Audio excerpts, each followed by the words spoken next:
গাইবান্ধা সদর উপজেলার বল্লমঝাড় ইউনিয়নের ঘাঘট নদীর কাজল ঢোপচর পরিত্যক্ত বালুময় এই জমিগুলো এখন ভরে উঠেছে সোনালী রঙের গম খেতে। কৃষি বিভাগের উদ্যোগে এবার এখানে বিঘার পর বিঘা জমিতে হয়েছে গমের চাষ। শুধু কাজল ঢোপচরেই নয়, জেলার অন্যান্য উপজেলাগুলোতেও এবার জমিতে ব্যাপক গম চাষ হয়েছে।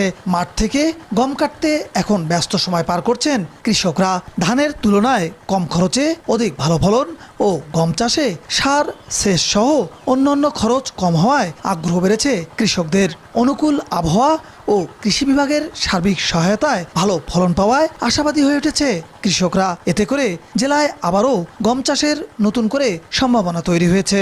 ইনশাল্লাহ আমরা এবার যে ফলন পাচ্ছি তাতে আমরা আর গম ছাড়বো না। এর থেকে একটু খরচ কম, ফলন তো আমরা বেশি পাই, এতে আমরা খুশি। খুব ফলন তো খুব ভালো হয়েছে। ফলন অত্যন্ত ভালো, মোটামুটি ভালো, রোগ বালাই কম, সব দিক দিয়ে ভালো, কৃষক আনন্দ।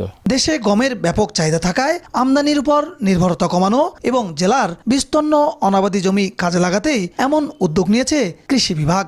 গম চাষে আগ্রহী করতে কৃষকদের দেয়া হচ্ছে বিনামূল্যে বীজ, সার সহ অন্য সুবিধা। আর খরচটা অনেক কম, এখানে শুধু সেচ আর ওষুধ দেওয়া লাগছে, তাদের বীজ সার তো আমরাই সরবরাহ করছি। কৃষক অনেক খুশি এবং আগামী দিনে আমি আশা করি এখানে আরও ব্যাপক আকারে গম চাষ করা সম্ভব হবে। উপসহকারী কৃষি কর্মকর্তা থেকে শুরু করে আমরা যারা মাঠ পর্যায়ে আছি সকলেই আমরা গম চাষের জন্য এবং পরামর্শ এ বিষয়ে যে পরামর্শ প্রদান সেটা আমরা অব্যাহত রেখেছি। চরাঞ্চলের অনাবাদি জমি কাজে লাগিয়ে গম চাষে তৈরি হয়েছে নতুন সম্ভাবনা।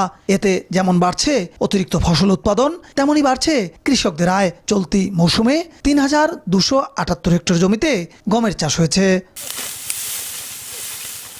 বিপ্লব ইসলাম, সময় সংবাদ, গাইবান্ধা।